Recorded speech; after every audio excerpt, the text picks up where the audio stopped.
Student, हमारी राष्ट्रीय शिक्षा नीति चल रही थी और वो मैंने जैसा कि पहले बताया था कि अभी तक ये हमारी जो शिक्षा नीति चल रही थी तो उसमें मैंने पहली जो थी हमारी वो 1968 में हुई थी लागू। उसके बाद हमारी 1979 में बनी थी, तो वो केवल कागज़ों पे ही बन के रह गई थी, वो लागू नहीं हो पाई थी। कहने के लिए वो सेकंड थी लेकिन लागू नहीं हुई थी, तो उसे हम नहीं गिनेंगे। तो सेकंड हमारी थी 1986 में, और उसके बाद हमारी अब जो है ये हमारी थर्ड राष्ट्रीय शिक्षा नीति है। तो आज हम उसी के बारे में देखेंगे, 1986 की राष्ट्रीय शिक्षा नीति। तो इसके बारे में अभी मैं थोड़ा सा बताऊंगी कि ये कैसे शिक्षा नीति स्टार्ट हुई, क्या हुआ, क्यों लागू की गई, क्या सुधार करने के लिए लागू की गई, किसने की।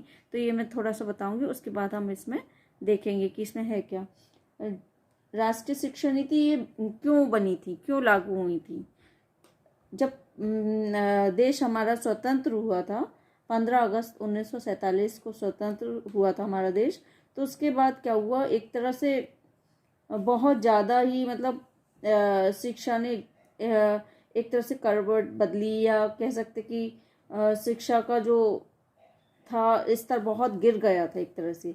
तो उसी को सुधारने के लिए और जन चेतना को जागृत करने के लिए, जनतंत्र के जो जनतंत्र थे उनको अपने अधिकार और कर्तव्यों के प्रति सजग करने के लिए, शिक्षा को एक नवीन दिशा देने के लिए ये निश्चय किया कि हम शिक्षा में और सुधार लाएंगे। उसके लिए उन्होंने निश्चय किया शिक्षा में सुधार लाने के लिए, इसी उद्देश्य से, और ये जनतंत्र को अपने अधिकार और कर्तव्यों के प्रति सजग करने के लिए, जन चेतना को जागृत करने के लिए, इसी उद्देश्य से प्रेरित होकर जनवरी 1948 में भारत के जो शिक्षा मंत्री थे, एक उन्होंने अखिल भारतीय शिक्षा सम्मेलन का आयोजन किया। तभी से शिक्षा को नई दिशा प्रदान करने के लिए और उसकी बहुमुखी प्रगति के लिए अब तक प्रयास किए जा रहे हैं। ये मैंने पहले भी आपको बताया था और आज भी मैं दोबारा से थोड़ा सा एक्सप्लेन कर दे रही हूँ, जिससे जो स्टूडेंट ऐसे हैं जिन्होंने मेरी पुरानी वीडियो नहीं देखी है तो वो कैसे समझ पाएंगे कि मैंने पिछले वीडियो में क्या समझाया था। तो मैं इसीलिए थोड़ा सा पीछे का भी समझा देती हूँ, जिससे कड़ी से कड़ी जोड़ती चले और आप लोग की समझ में आती चले। तो इसीलिए तभी से शिक्षा को नई दिशा देने के लिए और उसकी बहुमुखी प्रगति के लिए अब तक प्रयास किए जा रहे हैं। तो उसी को देखते हुए कि शिक्षा में सुधार हो, शिक्षा की प्रगति हो, शिक्षा का विस्तार हो, उसी के लिए समय समय पर राष्ट्रीय शिक्षा नीति बनाई जाती हैं और इनको लागू किया जाता है। तो पहली जैसे कि मैंने बताई है 1968 में बनी थी, उसके बाद 1979 में, फिर 1986 में, और अब 22 में लागू होगी जुलाई से, न्यू सेशन से। तो उसी में देखते हैं आगे। और 1968 में शिक्षा नीति का एक प्रस्ताव प्रकाशित किया गया, जिसमें क्या था, राष्ट्रीय विकास के प्रति वचनबद्ध, चरित्रवान तथा कार्यकुशल युवक युवतियों को तैयार करने का लक्ष्य रखा गया। जो 68 की जो शिक्षा नीति थी तो उसका क्या उद्देश्य था, उसका उद्देश्य था कि ऐसे युवक युवतियों को तैयार किया जाए जो कि चरित्रवान हो, वचनबद्ध हों और कार्यकुशल हों। जो 1968 की जो पहली जो राष्ट्रीय शिक्षा नीति थी उसका उद्देश्य ये था। उसके बाद मई 1986 में नई राष्ट्रीय शिक्षा नीति लागू की गई, जो अब तक चल रही थी। इस बीच क्या हुआ, राष्ट्रीय शिक्षा नीति के लिए 1990 में आचार्य राममूर्ति की अध्यक्षता में एक समीक्षा समिति तथा 1993 में प्रोफेसर यशपाल समिति का गठन किया गया। अब शिक्षा नीति जो है, नई शिक्षा नीति जो है, वो 2020 भारत की जो नई शिक्षा नीति है जो अब लागू होगी, जिसे भारत सरकार द्वारा 29 जुलाई 2020 को घोषित किया गया था, लागू नहीं हुई थी, लागू अब होगी। उसे ही बनने में, लागू होने में टाइम लग जाता है। सन 1986 में जारी हुई नई शिक्षा नीति के बाद भारत की शिक्षा नीति में पहला परिवर्तन है। यह नीति अंतरिक्ष वैज्ञानिक के कस्तूरी रंगन की अध्यक्षता वाली समिति की रिपोर्ट पर आधारित है। जो शिक्षा नीति है ये अंतरिक्ष वैज्ञानिक हैं, उनके कस्तूरी रंगन, उनकी अध्यक्षता वाली समिति की रिपोर्ट पर आधारित है। चलिए इसके बारे में हम बाद में बात करेंगे, नई शिक्षा नीति। अभी मैंने थोड़ा सा बस बता दिया है, आगे देखते हैं हम लोग कि आगे क्या उसके बारे में, जो उसी के बारे में बताती हूँ मैं। जो क्या कहते हैं 1986 वाली, उससे पहले जो एक शिक्षा नीति थी जो लागू नहीं हुई थी वो मैं बता चुकी हूँ, 1979 वाली, ये केवल पेपर पर रही और ये लागू नहीं हुई थी। आज हम चलेंगे 1986 वाली राष्ट्रीय शिक्षा नीति। स्वतंत्रता के बाद शिक्षा में अनेक परिवर्तन हुए। इन परिवर्तनों के लाने में 1968 की राष्ट्रीय शिक्षा नीति की बहुत बड़ी भूमिका रही। जो ये स्वतंत्रता के बाद परिवर्तन हुए तो ये किसकी वजह से हुए सॉरी, ये 1968 की राष्ट्रीय शिक्षा नीति की वजह से। लेकिन इस शिक्षा नीति के अधिकांश सुझाव कैसे थे, कारण रूप में परिणत नहीं हो पाए, जिसकी वजह से विभिन्न वर्गों तक शिक्षा को नहीं पहुंचाया जा सका। मतलब इसके जो सुझाव थे वो पेपर पर तो रहे, लेकिन पूरी तरह से इन पे कार्य नहीं हो सका, जिसकी वजह से इसका विस्तार नहीं हो सका, जिसकी वजह से ये विभिन्न वर्गों तक नहीं पहुंच पाई। और साथ ही शिक्षा का विस्तार और स्तर का सुधार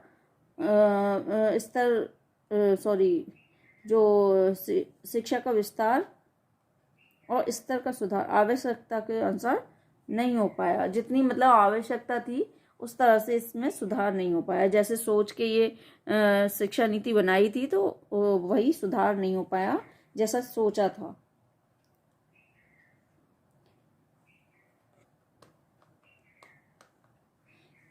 अब इन सब समस्याओं का हल निकालने के लिए और दिन प्रतिदिन गांव में सहूलियतों के अभाव हो रहे थे और पढ़े लिखे युवक ग्रामों में रहने के लिए तैयार नहीं थे, इसीलिए ग्रामीण और नगरीय जीवन के अंतर को कम करने और ग्रामीण क्षेत्रों में रोजगार के तथा व्यापक साधन उपलब्ध कराने की बहुत आवश्यकता थी। आने वाले दशकों में जनसंख्या की बढ़ती हुई गति पर काबू करने के लिए, इस समस्या के समाधान के लिए महिलाओं को साक्षर तथा शिक्षित करना होगा। अगले दशकों के नवीन तनावों से निपटने के लिए मानव संसाधनों को नए ढंग से विकसित करना होगा। इसीलिए इन नवीन चुनौतियों तथा सामाजिक आवश्यकताओं से निपटने के लिए भारत सरकार ने क्या किया? भारत सरकार ने एक नई शिक्षा नीति तैयार की जो सन 1986 की राष्ट्रीय शिक्षा नीति के नाम से प्रसिद्ध है या जानी जाती है। इस शिक्षा नीति के प्रारूप में राष्ट्रीय शिक्षा प्रणाली का ढांचा तैयार किया गया। कहने के लिए दूसरी राष्ट्रीय शिक्षा नीति है जो लागू हुई थी, पर इससे पहले जो 79 की शिक्षा नीति थी वो दूसरी नीति थी, लेकिन वो लागू नहीं हो पाई थी। चलिए इसे देख लेते हैं थोड़ा सा। जब आप पढ़ेंगे इसमें तो और अच्छे से समझ आएगी।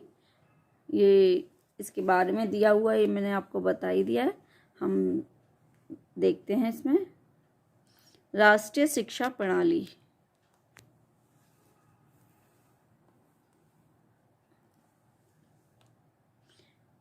इस शिक्षा प्रणाली की प्रमुख बातें इस प्रकार हैं।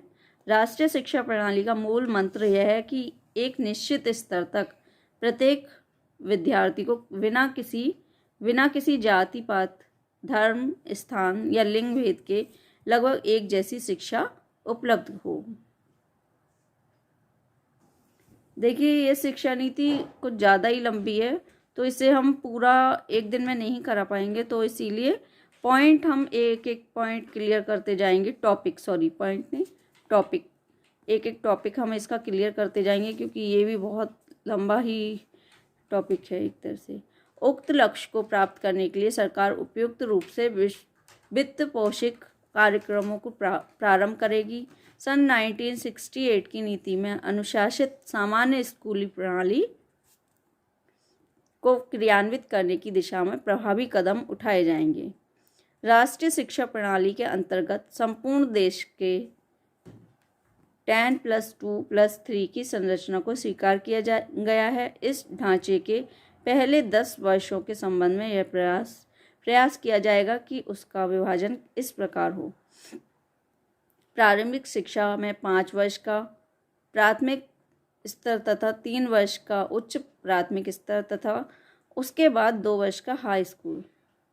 राष्ट्रीय शिक्षा प्रणाली पूरे देश के लिए एक राष्ट्रीय शिक्षा क्रम के ढांचे पर आधारित होगी, जिसमें एक सामान्य केंद्रिक होगा और अन्य तत्वों के बारे में लचीलापन होगा, जिन्हें स्थानीय पर्यावरण और तथा परिवेश के अनुसार ढाला जा सकेगा। सामान्य केंद्रिक में भारतीय स्वतंत्रता आंदोलन का इतिहास, संवैधानिक जिम्मेदारियों तथा राष्ट्रीय अस्मिता से संबंधित तत्व होंगे। इन तत्वों को इस प्रकार से संजोया जाएगा जिससे राष्ट्रीय मूल्यों को विकसित किया जा सके। इन राष्ट्रीय मूल्यों में निम्नलिखित बातें शामिल होंगी: भारत की समान सांस्कृतिक धरोहर, लोकतंत्र, धर्मनिरपेक्षता, स्त्री पुरुषों के बीच समानता, पर्यावरण का संरक्षण, सामाजिक अवरोधों को दूर करना, सीमित परिवार का महत्व तथा वैज्ञानिक स्वभाव का विकास।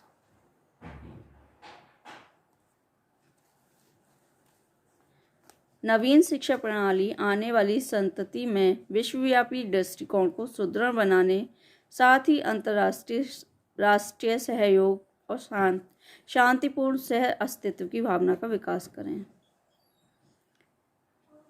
समानता के उद्देश्य को साकार बनाने के लिए राष्ट्रीय शिक्षा प्रणाली में सभी को शिक्षा का समान अवसर ही उपलब्ध नहीं कराया जाएगा, वरन सभी को शिक्षा में सफलता प्राप्त करने के समान अवसर प्रदान किए जाएंगे। अतः राष्ट्रीय शिक्षा प्रणाली का उद्देश्य है कि सामाजिक माहौल तथा जन्म के संयोग से उत्पन्न पूर्वाग्रहों तथा कुंठाओं को समाप्त किया जाए।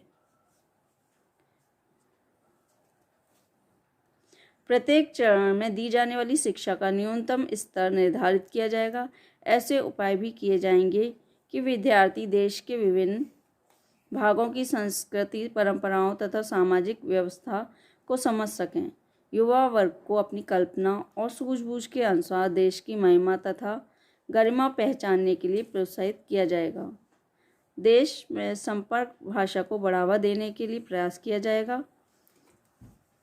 उच्च शिक्षा सामान्य तथा खास तौर से तकनीकी शिक्षा प्राप्त करने की योग्यता रखने वाले प्रत्येक छात्र को बराबर के मौके दिए जाने की व्यवस्था की जाएगी। साथ ही एक क्षेत्र से दूसरे क्षेत्र में जाकर अध्ययन करने की सुविधा दी जाएगी।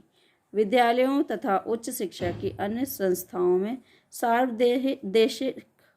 सार्वदेशिक स्वरूप पर बल दिया जाएगा।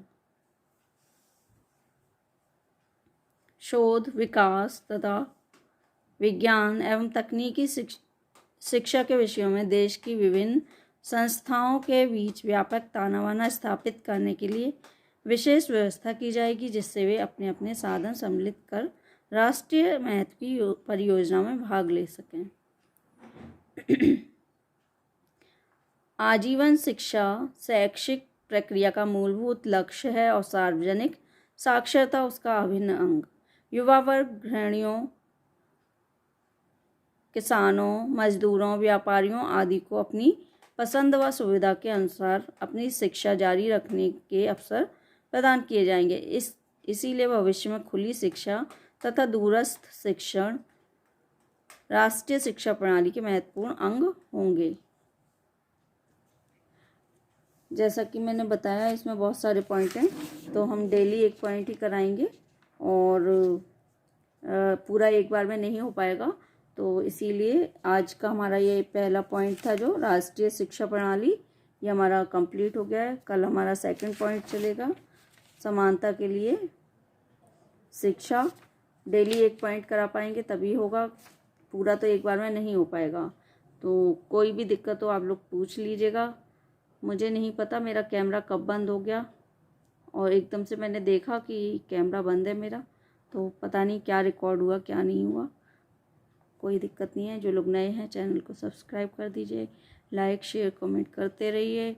कोई भी क्वेश्चन पूछना है पूछ लीजिए। Thanks for watching.